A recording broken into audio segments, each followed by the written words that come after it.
adultère. Mibale oyo ba tolobi ba homme adultère oyo ba mesana ko boaka ndobo. Mais bien aimé dans le Seigneur, ndobo batie mo mbisi moke na songe, atie mo lipa. Alobi soki na boaki yango na mai, ba mbisi bakolanda. Pamba te ba mbisi balingaka lipa, balingaka mo musuni na songe. Tant ba mona musuni bakoya kolia epai wana nga na kokanga moko na ndobo. So na kangi moko na ndobo, ala komi ko benda e tipa ya kupa inga na koya. Mais bien aimé dans le Seigneur, combien de femmes bakangama na basinga ndobo oyo. Pamba te le Seigneur connaît tes faiblesses. Le diable aussi connaît tes faiblesses. Moi bon moki a tcheki na songe, moi $1000, moi 2000, moi $5000, ba miette obisto benga ngo ba miette, mais bien aimé dans le Seigneur. Ba miette, car l'or et l'argent appartient à ton Dieu, ton créateur.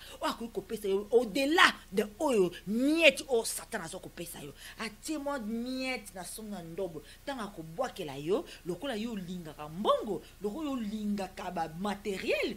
Allez, kangi ndobo na kingo. Tanga o kango ndobo na kingo, mais bien aimé dans le Seigneur. Osana contrôle, ya maboko ya gens de diable oyo. Ato sali pas, ato sali okende, ato sali toki 1 kilomètre okende, mais yeba ete songe ya singa ya ndobo wana ezana maboko na ye. À tout moment soka a tourner kaka singa wana okozonga epai na ye. Ozambisi oya kangami na kati ya ndobo, mais bien aimé dans le Seigneur. Mwana mwasi ozambisi oya kangami na kati ya ndobo. Sala attention avec ces hommes. Stratégie diabolique bazana yango. Faites beaucoup d'attention. Mais talaka bibale yango bazala komona ta mususu. Azo peso nyoso. Mais oyo yozo linga et pourra pas te donner. Ça veut dire que un foyer. Ça veut dire être la femme légitime. Être la femme légitime dans la maison, dans le mariage. A couper ça en côté. Mbala boni azo ilokara o izali superficiel, azo ilokara o izali mbongo, azo ilokara maloba skitoko, azo ilokara présence na ye et couche avec toi à gauche à droite. Mais jamais une promesse ou une concrétisation de mariage. Jamais oyoke na longoni mwasi na ndako na zuyo na tie na place na ye. Bibi ne le Seigneur fungola misiko ya. Donc tika ngana continue na yo. Ya ako continue na yo mi mwasi na ya ndako akotika ede. Donc vi na yo ndem tezo keni na kobeba. Pamba te oza un homme, une femme célibataire. Ne te considère pas le fait de coucher avec un homme ou de rester au lit 24 heures avec un homme. C'est ça qui te donne le statut d'une femme mariée. Tu ne seras jamais marié avec ce genre de hommes. Parce que bazoya na biti na bomo inayo.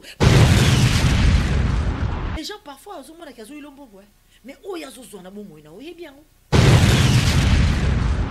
Pour jour nous en avons besoin, ça veut dire qu'à combler quelque part, après ça on a besoin. Il y a aussi ça l'échange. Et tant l'échange comme dans les autres, ça s'appelle la prostitution. Mais bien aimé dans le Seigneur, beaucoup de femmes ne se rendent pas compte que vie na yo ils ont dans la merde.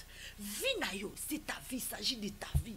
Parce que mon bal oyo akolinga abala yo, o akoyana esprit sérieux, o akoyana o ezali dot. Ya papa, maman. Nina nyango mutalingaka batekela ekwanga oyo batanda deja boye mutu nyoso azoleka azo simba azo tika azo tika yende akozwa lia nani yaya ozokoma lokola kwanga ndakisa oyebi kwanga ndakisa elakisaka. Donc ça veut dire que moteki kwanga tanga azoteka bakwanga na ye azi oya ba makasa ya bien atina se azora kwanga moko afongoli kwanga wane kozala wane kotene na wana tongo midi pourquoi poussière ezoleka ezokoya likolo bato so baye basimbe kwanga eza bien ya simbe eza lemba nyusu eza bongo ya nyusu bongo na zui oyo kasi mo akezo oya se. Donc jamais bato oyo bayaka kosomba bazwaka kwanga oyo eza polele likolo vina ye komi lokola kwanga oyo eza polele yaya otandi yango boye papa o nyuso zo ya simbi akei asimbi akei mais oyo koya na intention po somba yaya akozwa o ekangama bien na chasser akozwa o ekangama mais yo lokolo keniki yango wana akotoucher ote pona nini ozo ko empêcher la bénédiction de mariage comme là on a vu na yo à travers ces genres des hommes sataniques envoyés des diables pona nini yaya olingi subana te nzaba tolobela na 1 Timothée 5 tanga ezaloba na ye soki ezosalela po ezali maloba ya nzambe.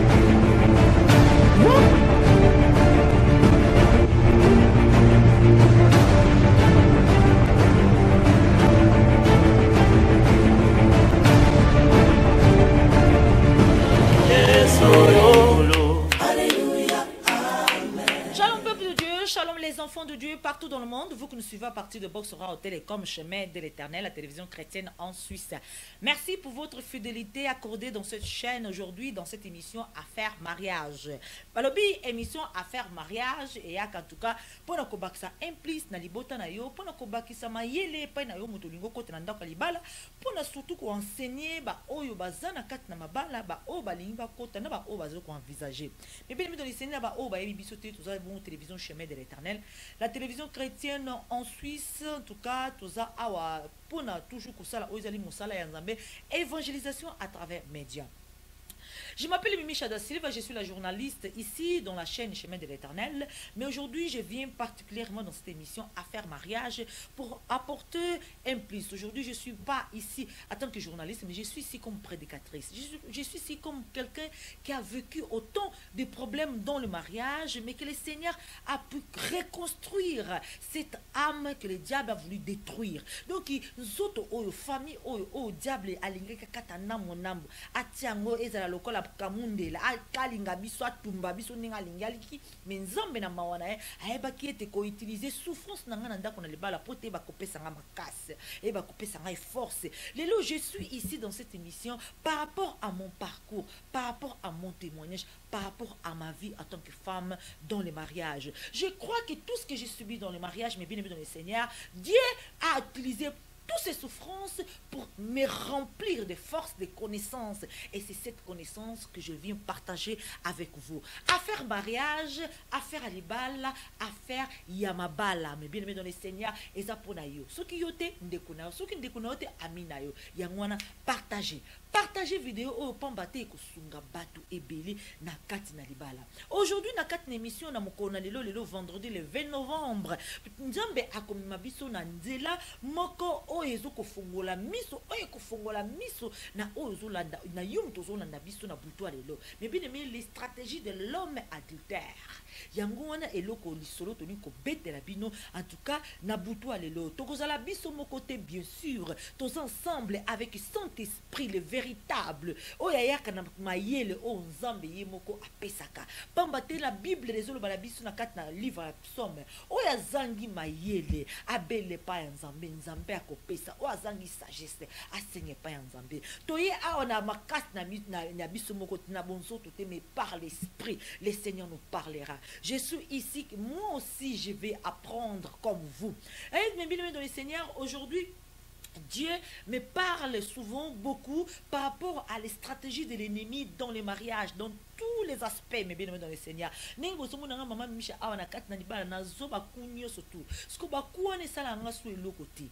Donc sala kanga elo côté na ebité makasi oyo vraiment c'est quelque chose de extraordinaire, surnaturel. Pambate mutu jamais par n'a pas conseil naie à coquille ko rendre mutu forte spirituellement le lengue o. Il y a que Dieu seul qui peut faire. Il y a que le Saint-Esprit seul qui peut faire. Le Seigneur m'a ramené dans un chemin où misunangai ezota la lola. Oh misunangai ezota la récompense. Mais bien aimé dans le Seigneur, il y en a beaucoup aujourd'hui qui baza ko longwa na nzela na Nzambe, baza ko tika mosala ya Nzambe, pambate bato baza tout autour na bango, bazo mela bango l'échec, bazo mela bango la honte. Alors cette honte, ils ont vendu sa bango na kiti, ils ont vendu sa bango musika na mosala Nzambe. Pambate Soni oyo Satan azutali sayo yango nezo ko empêcher o sala pas devant Nzambe o sala musala o Nzamba amandata ki yo awa na sena moyo oyo pambate oyaki awa pambate oyaki na mokili ko accompagner motuté oyaki poko kisa o ezali ba désir ba projet à papa na au céleste alors que personne ne t'empêche de faire cette œuvre que personne quel que soit ton mari ta femme tes enfants, ta mère, ton père, ta soeur, ton frère, quelle que soit la personne qui est tout autour de toi. Aujourd'hui, je suis ici dans Affaires Mariage et personne ne va essayer de fermer ma bouche. personne, quel que soit Moutou, ou Azak Libosu Nangai, ou Yakoyi Langa, les paroles, au contraire que ce que mon Dieu m'a dit, de ce que mon Dieu m'a mandaté, Nakoyi Biseka derrière Satan. Prépare-toi, prépare ton esprit. Donc, Oroya Libosu Nanga pour Kanganga Monoko, na Saïla Nzambete, na derrière toi Satan. Parce que, oh, nous sommes à péché ou avancer dans la vie chrétienne. Oh, nous sommes à péché ou Saïla Nzambé. Oh, nous sommes à péché. Sachez que cette personne est animée par l'esprit au contraire. Parce que le but d'empêcher les enfants de Dieu de faire l'œuvre de Dieu, ça vient de lui seul, unique, le Satan, le père des mensonges. Voilà mes bien-aimés dans le Seigneur.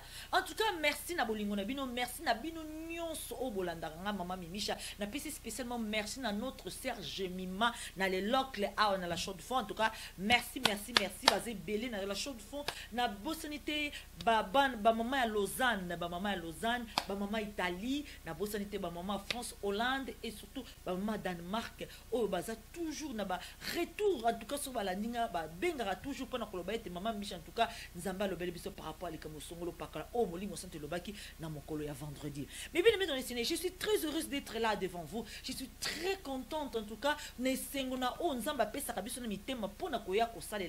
tout cas, je suis vraiment très heureuse de vous retrouver devant vos écrans, en tout cas, pendant Kolanda, oh, ils encore un numéro, il y a Sika, il y a affaire à ma balle, toujours dans 4 émissions, oh, pendant qu'on porte plus, dans 4 ma balle à Nabiso. Mais bien aimé dans les Seigneurs, les stratégies de l'homme adultère. Aujourd'hui, on va parler de cet homme qui devient un agent de diable, de cet homme qui devient une enveloppe de diable, de cet homme qui devient une maison, une stratégie démoniaque. Oh, Satan a mis à gauche, a tini à droite. Oh, Satan a le barra, mais milangai, molima mutuana, mais milangai esprit, mais milangai, oh, mais bébé sa vie nae, salaboui. Oh, yemo quoi se rendre à quantité, na devoir. Satan a atteint à mais bien aimé dans les Seigneurs, qui sont ces hommes adultères? Qui sont ces stratégies de l'homme adultère? Mais bien aimé dans les Seigneurs, ils ont concerné, mais ils ont concerné de moi, ils ont concerné Yaya Nayo, ils ont concerné Leki Nayo, ils ont concerné camarades Nayo, camarades Nayo, partage cette émission. Le Seigneur a besoin de parler à une femme. Le Seigneur a besoin de parler à un homme. Le Seigneur a besoin de parler à toute une famille. Le Seigneur a besoin de parler à cette femme qui me regarde ce soir. Mais bien aimé dans le Seigneur, tout le bien il n'y a que deux esprits qui conduisent ce monde. Il n'y a que deux esprits. Sachez que notre corps, c'est le temple du Saint-Esprit. Mais bien aimé dans le Seigneur, Nzamba Salimutu, Asalimutu, Alobi Mutu, cause la temple du Saint-Esprit. Mais sachez que Mutu, autant à loin la présence dans Nzambé, à comme un temple et ennemi. Pambate, le diable ne descendra pas na chemise, na costume. Alors que c'est moi le diable, c'est moi le Satan. C'est lui aussi un esprit qui a besoin d'agir, d'opérer à travers un corps. Alors, mes bien-aimés dans le Seigneur, ton corps est le temple du Saint-Esprit, ou ton corps est le temple d'ennemi. Mes bien-aimés dans le Seigneur, aujourd'hui, mingi, baso comprendre de te, mingi, baso kota na kati na piège, il y a ennemi. Et surtout aujourd'hui, on parlera de cette femme, ma jeune fille, ma jeune maman. Ces femmes qui se laissent aller dans cette chemin d'adultère avec cet homme qui devient un agent de diable. Pambati, tolobini agent de diable parce que tant déjà Nzambe za sukati na ote etika ka place pa munguna. Et tant munguna yi avandi azu possession enzoto na yo, nyos oza ko sala yaya et ça conduit par le munguna. Oza conduit comme ka lokola enveloppe pamba. Munguna mutazo ko diriger makambo nyos tout. Munguna mutatinda ka o kota kana ba chambre ya basi o luka ka basi o kanisa ka bango mipiku o lala kana bango terme 3 par jour, 4 par jour. Munguna mutazo mais bien aimé dans le Seigneur, aujourd'hui le Saint-Esprit est là pour avertir à une femme, pour avertir à un homme. Place nini okutame, mais bien aimé dans le Seigneur, place nini okutame. Aujourd'hui, beaucoup de femmes, mais bas le stratégie de l'homme adultère, mais bas le homme adultère, mesana koboka ndobo, mais bien aimé dans le Seigneur, ndobo, bâti mon bis, mon quai. na songe atie moi lipa alobi soki na bwaki yango na mai bambisi bakolanda pamba te bambisi balingaka lipa balingaka mwa musuni na songe ntango bakomona musuni bakoya kolia epai wana nga na kokanga moko na ndobo so nakangi moko na ndobo alakomi kobenda ye tipa ya kupai nga na koya mais bien aimé dans le Seigneur combien de femmes bakangama na basinga ndobo oyo pamba te le Seigneur connaît tes faiblesses le diable aussi connaît tes faiblesses moi mbongo moki atiaki na songe moi $1000 moi 2000 moi $5000 ba miette obiso tobenga ngo ba miette mais bien aimé dans le Seigneur ba miette car l'or et l'argent appartient à ton Dieu ton créateur au-delà de oyo miette o Satan azo kopesa yo atie moi miette na songa ndobo tanga ko bwakela yo lokola yo lingaka mbongo lokola yo lingaka ba matériel allez kangi ndobo na kingo tanga okango ndobo na kingo mais bien aimé dans le Seigneur osana contrôle ya maboko ya agent de diable oyo ato sali pas ato sali okende ato sali toki 1 kilomètre okende mais yeba ete songe ya singa ya ndobo wana ezana maboko na ye à tout moment soka a tourner kaka singa wana okozonga epai na ye ozambisi oya kangami na kati ya ndobo mais bien aimé dans le Seigneur mwana mwasi ozambisi oyakangami na kati ya ndobo oza na chaîne na kingo na yo il y a parfois des décisions qui fait mal il y a parfois des décisions ça la passe dans mon thème mais sengeli o se libérer et ce soir le Seigneur a besoin de te parler ce soir le Seigneur a lobi fongola mato yoka mbisi ozambisi oyakangami na kati ya ndobo oti singa ya célibat na kingo na ye les stratégies de l'homme adultère les stratégies yoka siko stratégie mobali auto bengi adultère mais bien aimé dans le Seigneur mobali oyo muto asa déjà engagé quelque part mais parfois ce n'est pas tout simplement que bamibali o bakendara libanda c'est-à-dire que moi sinandako à se servir bien mais bien aimé il y a plusieurs raisons oye poussaka mibali bakende libanda il y a et surtout c'est majorité des raisons c'est spirituel mais bien aimé c'est spirituel et ça va me sous-soutant mon sous allier bon aujourd'hui je vais manger autre chose alinga changer alinga goûter quelque chose alingi azwa goût ya vivre obi mutu soki tala bamibali o baza bandumba wa comprendre malobonga na soloba obi tango zaka na mwasi na yo na ndako zaka yo na mwasi na oza fidèle diable lo kali boswa ko lakisa yo awla soki na mwasi moko langue va iliko balba na allemand donc ozo ko sanuyer o bando ya na ndako oza pasi mso okendete wando tela ke lunya mwasi na yo na bana na yo elo muso ezate vie eza na goûter vie eza na sens te tia moi pilipili na vie na yo tia moi pilipili zoa moi katola kiadi o balobaka na mopanzi pour comme ça otala rate eloko mususu comme ça de temps en temps soko bini obeta mo batu kuna ozala na moi divertissement na vie na yo opesa vie no elengi yo kaba mibali o basala adultère ba soki kaka azuli kango donc vie est comme elengi na yebi ki dina minute ni na zolo ba bozo comprendre ngai bozo comprendre parce que ça o bo santaka na yebi bino bien nayebi bino bien mibala bandumba nayebi bino bien lokola loboko na nga nayebi bino bien nayebi ki bokendaka nzela o bozonga nzela o bozonsaka boye bosala bo nayebi très bien donc mibala bandumba tala diable ndenge akosaka bango so oza na mwasi moko okosanuye vie na yo eza na goûter donc ekozala toujours la routine toujours quelque chose eza toujours la même chose oye na ndako alambeli yo bosololi bolali lobi na tongo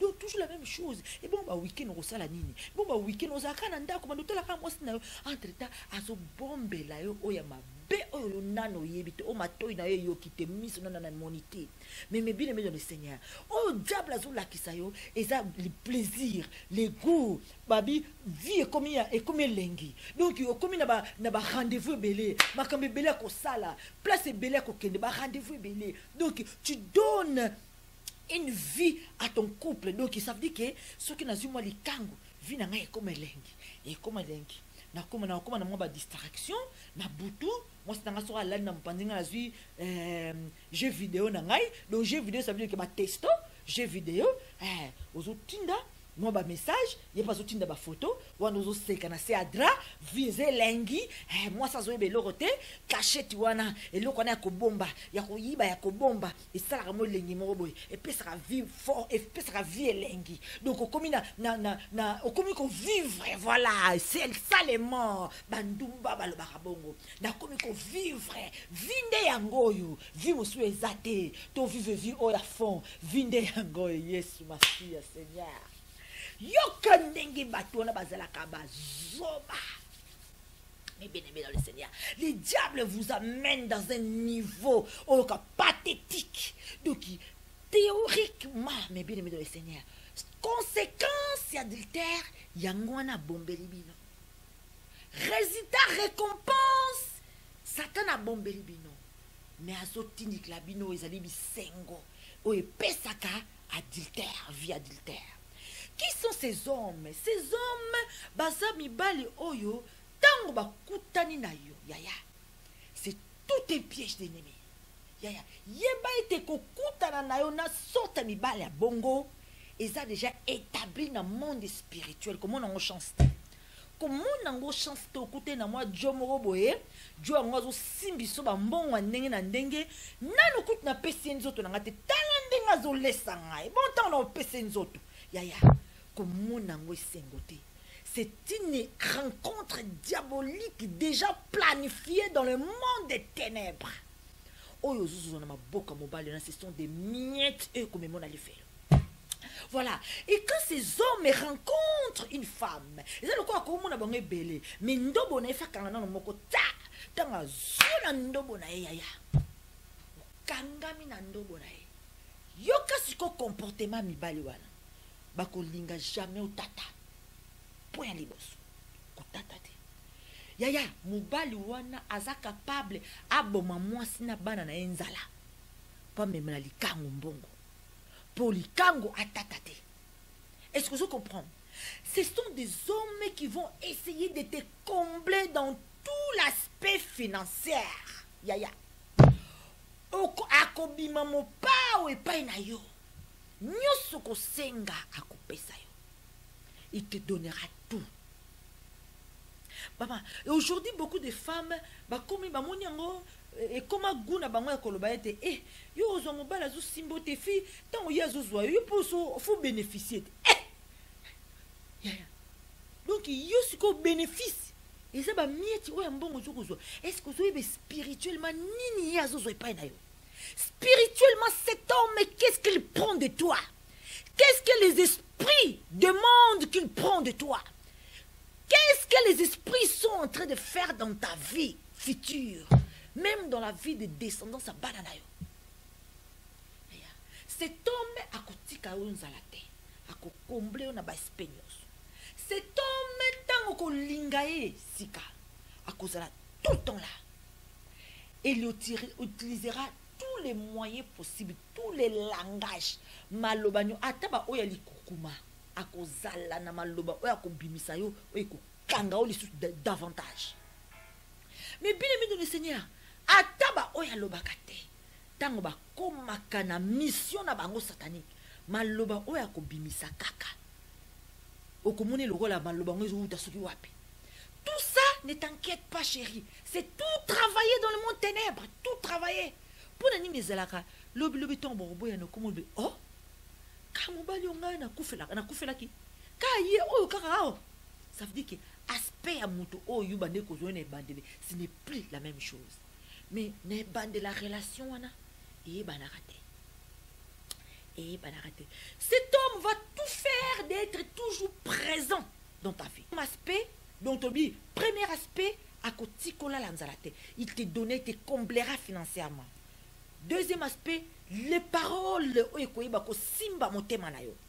Troisième aspect, cet homme, il sera toujours là. Yaya, tala yu banda bolingana, tant bolingana qui sikana homme marié. Combien de fois il venait chez toi? Combien de fois? À côté tout le temps respirer. Muke mukai. Sur le bilala lali. À cause ça la nyo ça me pèse corps, âme, esprit. Donc, yo moni bake non, o vraiment linga be preuve yango izo mona. mais preuve yango ezomona. Mais cet homme a une mission. Et ces femmes, sans se rendre compte, ils rentrent dans un cage diabolique. Mais bien aimé dans le Seigneur. Tolobi na trois aspects babi mombal oyo akobanda kozala toujours présent na vie na yo. Il sera toujours là. Il sera toujours là. Et il y a un moment qui mombal on a ça toujours wana. Yo mo banda se poser ma question. Oh, songo alubani ni pas ya mwasi na ye. Mais si ku tanga la libana te akosa ni pas mwasi.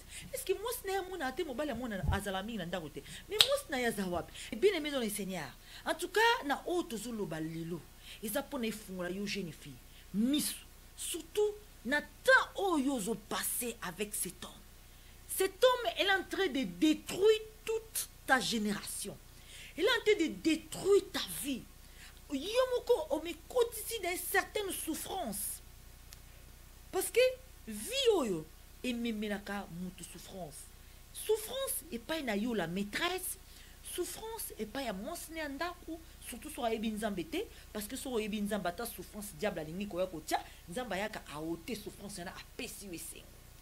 Mais bien aimé dans le Seigneur, attention avec ces hommes adultères. Attention avec ces hommes adultères.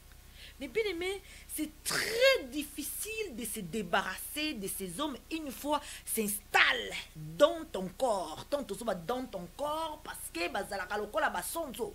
Baza lokola banyama oto bengi sonzo so akangi yo na poso ya patika yo et comme tout un problème omi tuna yo moko nana tindaki ngai nana pusa nini pusa ngana linga mutoyo na mitieni ni na kingo nzambe muto likango nini na. C'est comme ça parfois vous arrivez à un moment donné à se poser des questions. Parce que tant bakanga makara mutu na nzoto ato betiboy ato salinyoso. Donc il y a parfois ba misumu to ka ba espérance ba tumusu pas longola sonzo azwi mbeli. Tala sonzo nenga kanga makara nzoto mutu azomela makila. Siko ye mutu wana mona azwi mbeli. Nandenga zo longola sonzo na mbeli wana azozwa même risque à kozoka.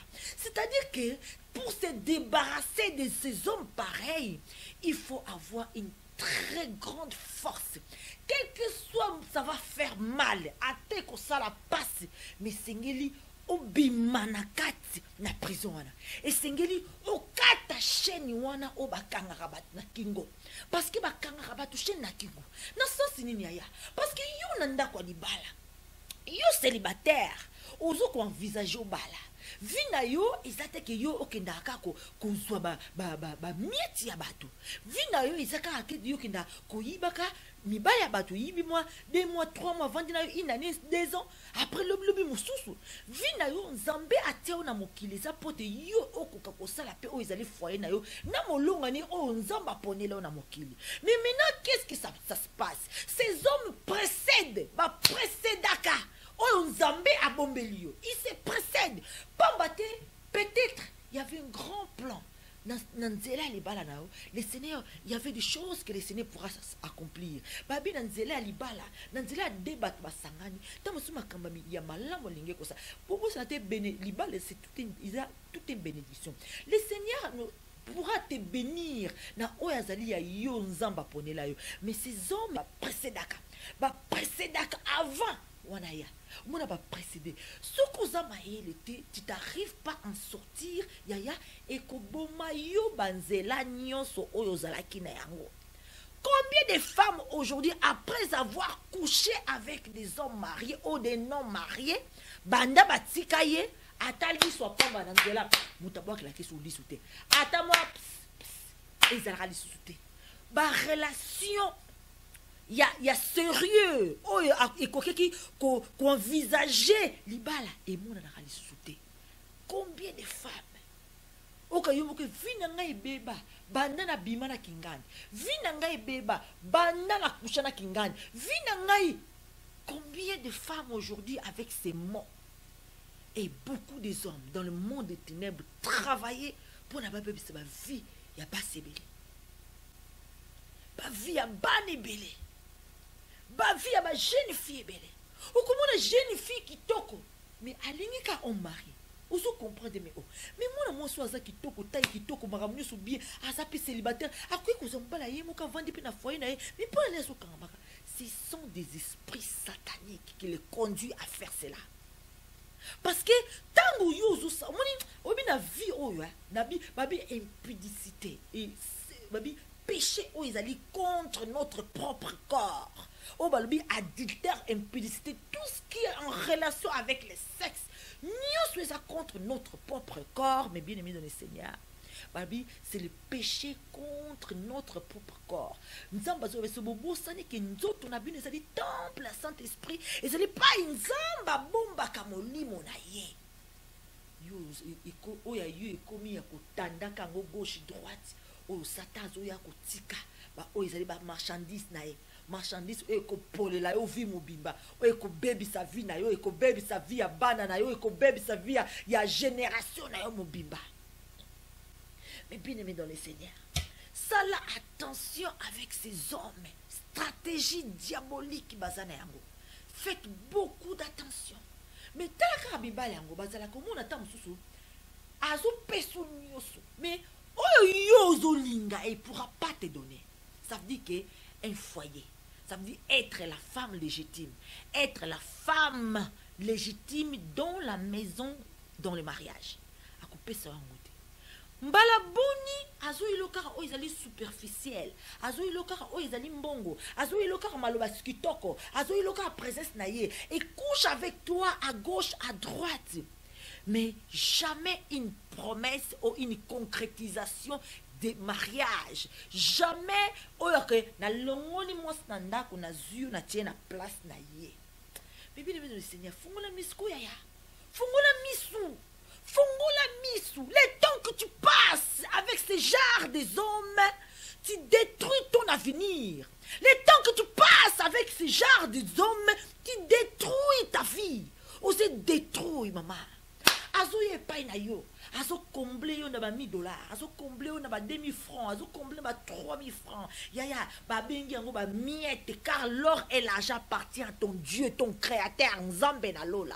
Azo yilo ba miette yaya, azo salo plaisir, azo songlo biloko ndako, et mine de kufa bongisi, et puis tala mibali wana ba za ba adultère. Ba mibali autre ba ya na ba stratégie à l'homme adultère maman, akosala lo nyo surtout na ndako. So apango sa mira repangosa ba porte ya kopangosa papa akolakisa l'extraordinaire na kata libala wana lobi Nzambe na ngai mobali yo soka za kata na moi c'était c'est un bon homme dans le mariage ya nano moni face na été.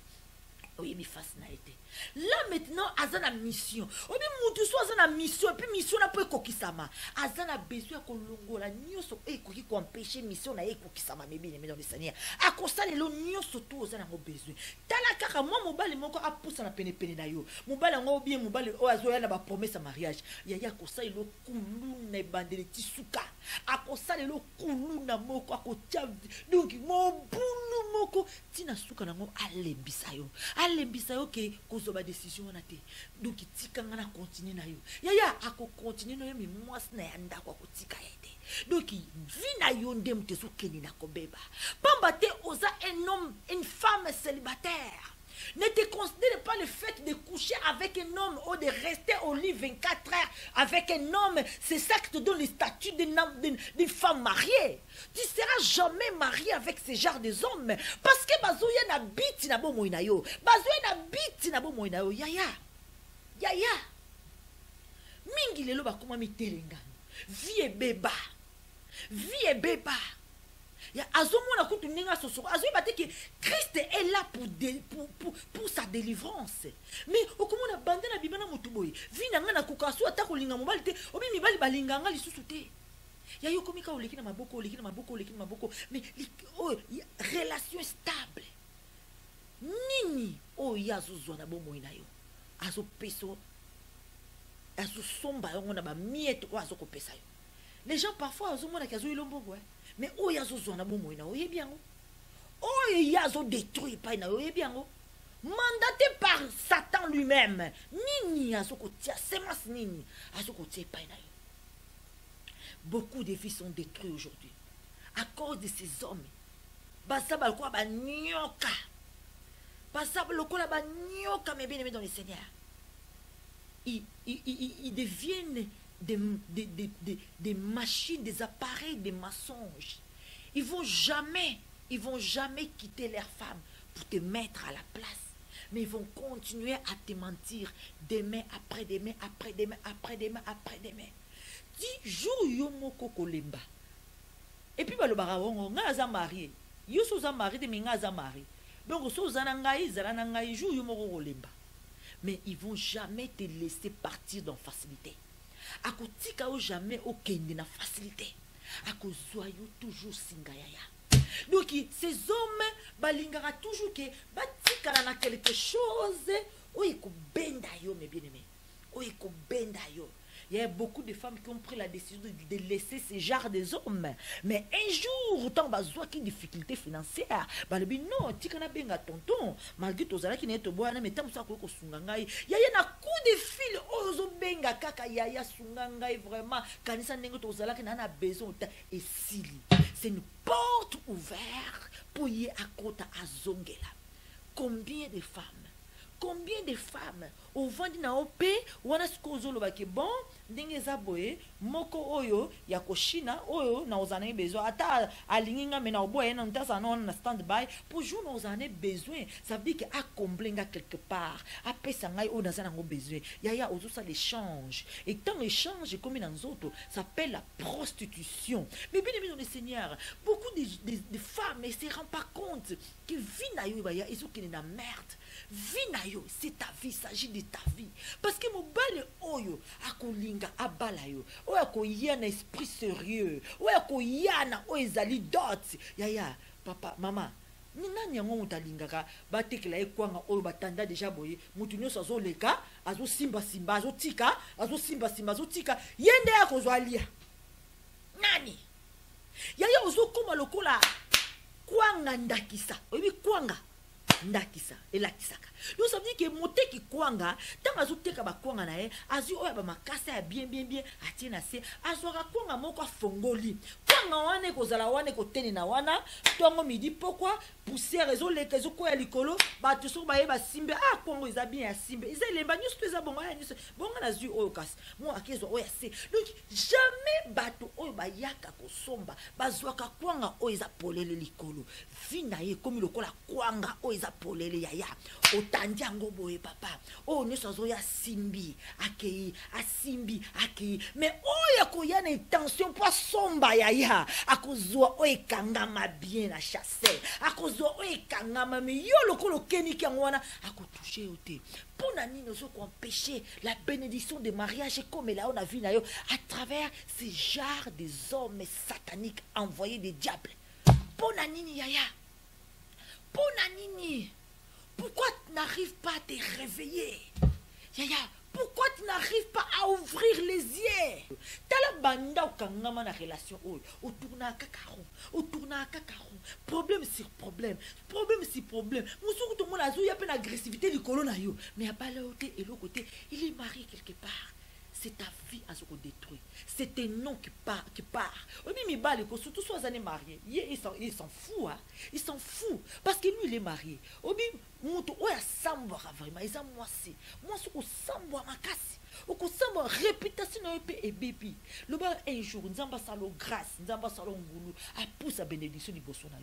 Parce que ces hommes viennent détruire la vie des femmes. Ces hommes viennent de laisser des histoires dans la vie des femmes. Yaya Akobet la otolo, na leka na mona et leur spécial les athées. Combien des hommes avant Azoyo, Azo monnaie spéciale extraordinaire, Azo mais les jours qu'il couchera avec toi, c'est là qu'il va comprendre qu'il n'a rien de spécial. Comme il a dégoût na yo ndenge histoire tozolanda awa na kati na biblia ya mwana ya David oyo a violaki demi-sœur na ye balobi ete mwana David akufeli bolingo ya demi-sœur na ye akufeli bongo akomi même kobela pona bolingo ndeko na ye. Mais le jour qu'il avait couché avec sa sœur babi a dégoûtaki mbala moko akomi tina kobenga na ye. Combien de femmes yaya, combien de fois tu l'exposes et surtout à une personne qui ne mérite pas, qui n'est pas mariée avec toi. Quelle vie, quelle vie.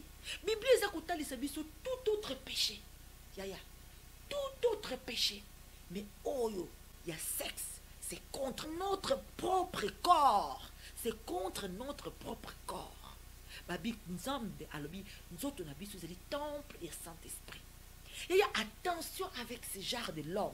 Attention avec ce genre des hommes. Et puis, tout beau gars, tout parfumé. Ni yaya qualité car oyozoluka. Wana nga linga mibali bazala boimela.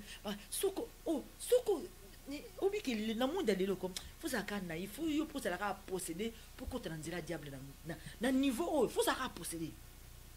Parce qu'aujourd'hui pour nous kanga mibali wana bazaba des machines de mensonges ba yaka na ba esprit wana c'est tellement facile.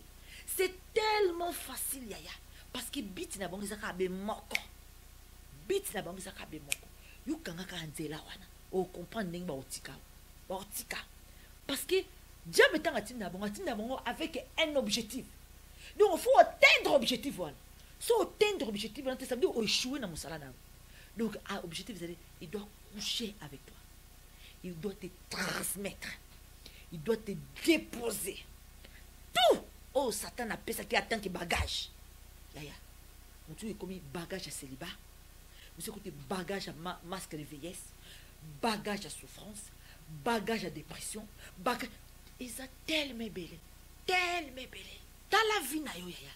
T'as la vie na yo. Qu'est-ce que cet homme va t'apporter? Fouiller l'impudicité. Quelque autre péché qu'un homme commette, ce péché est hors du corps. Mais celui qui se livre à l'impudicité pêche contre son propre corps. Ne savez-vous pas que votre corps est le temple du Saint-Esprit qui est en vous? Notre corps, c'est le temple du Saint-Esprit. Le diable ne peut pas venir détruire. Et comme un dépôt, il y a saleté à diableté. Yaya, quel que soit Oyozwaka, Namaboko à Mobile, mais c'est une souffrance et surtout c'est une prison. Prison Oyo Lelo Koti. Prison Oyo Ndimo Kota Lelo. Et qu'on péché au lobby au Vananda Kwalibala. Prison Oyo Koti et pas à Mobile Wana. Et qu'on péché au Lelo peut-être au Simbabana. Prison Oyo Koti Lelo na mondi Oya Kozala la maîtresse. Et qu'on péché au Lelo Yaya. Autant la peut-être génération, il y a descendance na yo. Prison Oyo Koti Lelo te ramènera beaucoup de conséquences spirituelles et physiques. Et bien, dans le Seigneur. Surtout lundi, histoire à Joseph, Babi Joseph est la femme de Potiphar. Joseph, oya boya ki ko couché na monsi à mon condinaye. Mais entre-temps, moi si à mon condinaye à ce qu'on insistait. Ce n'était pas Joseph, c'était cette femme. Comme aujourd'hui aussi vice-versa de Tolobaka. Moi si oazo linga kaka à mon anzoto ya mon mobile oyo. Yaya. Bibezo babisuko. Péché au babengi ya sexe, impudicité, adultère. Yaya ba kimakayango. Ba kimakayango. Et surtout sur le kimiyango, quel que soit le tika qui n'a ma boko nae, yaya kozongi lango les sous-soutés. Tala Joseph balobi, Joseph ba moi si akangi na makasi, a couché karanae. Babi Joseph a kima ki péché wana, même kotika bilamba nae atiki bilamba na maboko ya moi si ya mokondi, a préféré akima bongo torche ni, mais atiki bilamba nae po aboya ki kokoya na péché wana. Ce n'était pas par rapport à mokondi nae, mais c'était surtout par rapport à son Dieu. C'était par rapport à la crainte de Dieu. Et c'est là que Joseph fait akima nzela oyo. C'est la crainte de Dieu. C'est la crainte de Dieu. Kobanga nzambe. Yango isale que Joseph akima nzela o ya tentation ya impudicité. Comme la Bible déclare, fouillez l'impudicité, fouillez. Kima yaya. Kima lisumu o kima ezoko détruire vie na yo. Kima yango yaya. Bon bah aujourd'hui les gens au monde avant ils n'est pas à l'aise. Avant ils n'est pas à l'aise. Vie à maîtresse, ils ont le belé l'oroté. Il suffit oh ils ont quota. Mais oh ils ont bima et aïe bien côté. Spirituellement parlant, oh bazo son anzo tourner aïe bien côté. Il suffit qu'ils ont quota. Bon ils ont quota à gauche, bon ils ont quota à droite, azabie, nous ça ko senga, a claquer mi sapi, ba yelié, pambate, elle est la maîtresse de quelqu'un, maîtresse à ministre, maîtresse à moutouni, maîtresse à moutou, oh nous toi tikakate, makango na he, a quelle est là. Moi, ça n'a pas que les babetiers carame, ma kango, quel est le babeta à karaté. Babeta à karaté. Parce que ma kango, bazou de maman, spirituellement parlant, et c'est Nzambe a kata yoko, miso nenge kangami, ba kata ngona gilette, to fongola ngwa, ta eko sala passe, ta ba kile kotanga, mais miso ne fongwama, pour comprendre nini o satan tout ça na bon moyen spirituellement, na kotambola kana ba vie wana. Nini satan azo sala. Et puis to bossa naka un jour, to bossa naka un jour, to ça na jugement ya sena moi o, to ça na jugement pe ya likolo. Et puis nous dans le Seigneur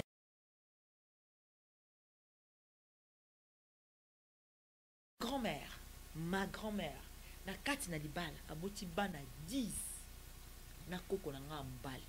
Baboti bana 10, na kobota bana 10 wana, un jour, prête à écouter la banga, mais maman Hélène, papa, j'ai tous. Vous vendez papa Daniel, vous vendez bamboula quand même, belle maman Hélène, vous boti bana 10, mais il on y zanga kabo pambola libala na bino na miso ensemble. Parce que c'est important de éviter, n'ingi bobala na ki coutume, mais l'église c'est très important. Beau bénir mariage na bino na l'église. Grand-père Nangazaki d'accord, ma grand-maman il était d'accord. Tala ce qu'on a ba époque na bangwa na ba 1950, 40 to éviter. Bazo kinde malongi. Bazo kinde malongi, bazo kinde 3 ans ya malongi. Tala ka ba catholique parce que sévère, catholique pour sera le 3 ans. Mundele so abi 3 ans ko yaka chaque samedi pendant 3 ans oye kolaka. Qu'est-ce que le mariage au niveau spirituel au kokende. Alors koko nangana mobali na moi si bazaki tout le temps nanda kwa nzambe. Kokende tout le temps nanda kwa nzambe pour na bazo malongi pour babalana. Ya 3 ans leki. Ba préparation mariage yé na nzela. Ba bongi sipe babalana. Mais comme mokola libala koko nanga mobala boyi libala. Abina ningi libala sauté. Ba sango ba s'étonner ba mi Daniel likamuni bo 3 ans malongi. Et comme jour à libala ba rolingi sous libala te moi si vous yobali coutumier boboti bana 10. Qu'est-ce qui se passe? On a dit moi sinanga ya mi bale. Moi c'est mi bale nani camarade ya koko na biso. Oazo ko débarquer na zeminaye. Mais bien aimé dans le Seigneur, c'est une souffrance, oui. C'est une violence. C'est très violent et c'est choquant. La vie, c'est toute une école. Mais bien aimé dans le Seigneur, la vie, c'est toute une école. Si autant aux autres église aux autres matéria. Aux autres pas aux autres matéria baselo et basolo abato. Aux autres la vie n'est pas aux autres kabatuni bazoloba. Aux autres qui ne l'église, aux autres qui séminaire, nous sommes et c'est un enseignement autre pendant que nous sommes en vie. Mais un jour il y a été moqué na biso et c'est très important qu'on y ait ceux qui enseignement au yozoka et zoka place toté. Tant que tu classe tu kinda ko yekola. Tozo kende tozo yekola. Tu kinda église pour na to yekola maloba na Nzambe. Mais il y a un moment donné la classe tant tu kinda ka esenga ba examen les salama. To sala ba examen ba théo fito lekisango pamba te fito yeba o tozo ko yekola soki eza kokota. Mais bien aimé dans le Seigneur, c'est-à-dire que tant ozo kende église ozo yo kama loba na Nzambe il y a un jour ba épreuve fi bimela yo pour totala o yo kenda ko yoka na église soki okokoka ko tiango na pratique soki ezali soki fandi. Il y a un moment donné to ba yela rabiso ba examen ba théo to benga awa. Ça veut dire que tant que vous avez la théorie, nous avons complété ma réponse. Tant que vous avez résultat de l'examen, donc vous avez ça 6 sur 6. C'est-à-dire que moi, je vais comprendre. Moi, je vais les alliés. Moi, je vais ayebi makambo to zali conseiller. Alors, mes preuves et ya kapoe ba tout tcha en pratique auto que ndoko yeko la église. Ma oh news m'enseignement yo kaka. Il fin to yeba ete que so qui m'enseignement ne ko place. So qui o tchaka ngona misala alors ba épreuve ezawana pona ozwa ba notes ozalo eloko école. Ça veut dire que tant épreuve yeba ko se défouler la kisa maele na oyaya. La kisa maele na po yeba ko ba notes devant Dieu. Ba notes wana suka nango la moyenne tant eza élevé yango na mo de conception na nzela lola. La vie c'est une école. Ma grand-mère va refuser libala nae. Va refuser mutasali 3 ans à ma longue. Et comme jour à libala, c'était dur. C'était dur. Et cette femme a eu débarqué ya mwasi ali bosu. Tala makabango ningzala. Natanga kala. C'était souffrance. En tout cas maman sona tomba bete la rabisongo. Donc il y avait beaucoup d'injustice. beaucoup de justice, problème. Heureusement, ma grand-mère, elle était chrétienne. Mais aujourd'hui que je vous parle, je vous raconte ça, hein, comme c'était hier. Mais aujourd'hui, ils sont où? Ces trois personnages, ils sont où? Mon grand-père, ma grand-mère et cette autre femme. Bazawapi Nangonga. Oh, jugement éternel. Maman, tu le payeras un jour. Tu vas te retrouver devant Dieu, devant cette femme qui t'a autant fait souffrir, devant cet homme et devant ton propre péché. Tant que vous en avez besoin, c'est le temps de chercher le Seigneur, chercher la délivrance, chercher que le Seigneur soit le maître. Il y a beau parce que, comme une grand-mère, à l'époque, il y a souffrance à grand-mère. Mais le lot, bangomisat bakufa, bangomisat le lot bazana jugement. Bon, ceux qui ont l'andaki des fois mobile, mobile azo quoi na péché, yo bina kozon so revanche, ngap na osalo boye maman, mais le lot boza wapi. Yangwana ya li sumu ya mobile na yo, etinda ona li sumute. Li sumu ya mwasi na yo, etinda ona li sumute. Li sumu ya maîtresse, etinda ona li sumute. Reste-toi fidèle à la parole. Le Seigneur s'en chargera de tout. Nzamba ako s'en charger na nyos. Linga obima devant Nzambe na bosembo. Linga obima devant Nzambe libre. Yaya. Kotikate, que Satan te ramène dans cette chemin à travers la colère, à travers un comportement par rapport à l'écambo au moninga sali. Chacun doit payer. Chacun répondra devant Dieu. Mutu mokote a aucun ko répondre na lisuma moninga. Mutuna oya ye fardeau, na oya ye sac, na oya ye kifunda. Mutuna mutu va répondre de ses propres actes. Kebana oyo moninga zo sala ekoisente.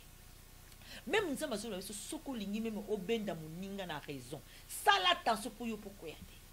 Faites attention ma bien-aimée. Le temps est comme Kotanga. On a pris beaucoup de temps. Jésus revient. On a pris beaucoup de temps. C'est le moment. C'est le moment de couper cette chaîne. C'est le moment de chercher la force divine du Seigneur. A aidé on a kolongola o chaîne o ikangi o na kingo. Ya kolongolo na kat na prison o. Ya kolongolo na maboko ya homme adultère. Ya kolongolo na piège ennemi o. T'as besoin de Jésus-Christ. Vous avez besoin en Zambé. Vous avez besoin en Zambé. Vous avez besoin en Zambé. Les Cambona, vous avez besoin en Zambé. Cherche le Seigneur. Tout le Zambé. Tout le Zambé. Il y a des situations, peut-être c'est dur charnellement. Olobi ki soka kei muta obong silanga su porte nga su ebukanya zate muta ozong silanga su ampoule zate muta opesa nga su mbonga ba weekend zate muta osombela nga bilamba griffe zate peut-être que ko babongo yaya Dieu est capable de te donner les moyens toi-même que tu puisses avoir aux anango besoin tout ça bana les rois des rois l'or et l'argent appartient à notre Père. Restez fidèle à Dieu.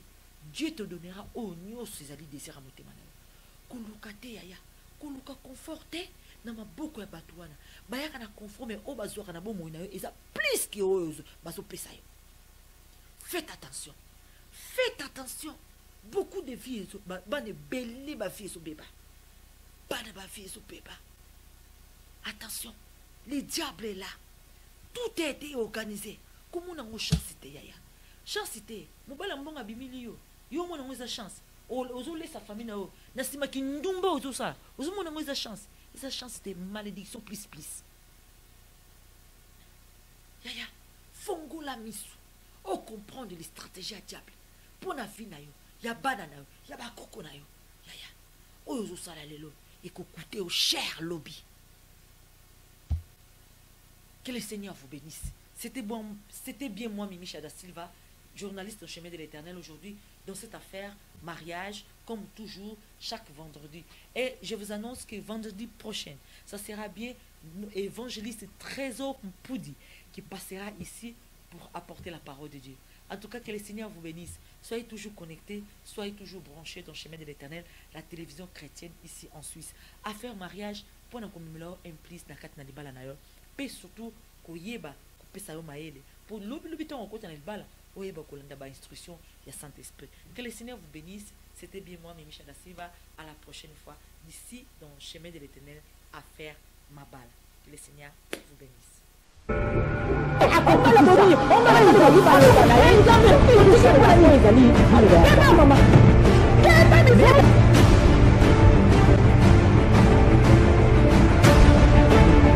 olingi subana te nzambe azolobela na 1 Timothée 5 tanga papa aloba na ye soki ozosalela po ezali maloba ya nzambe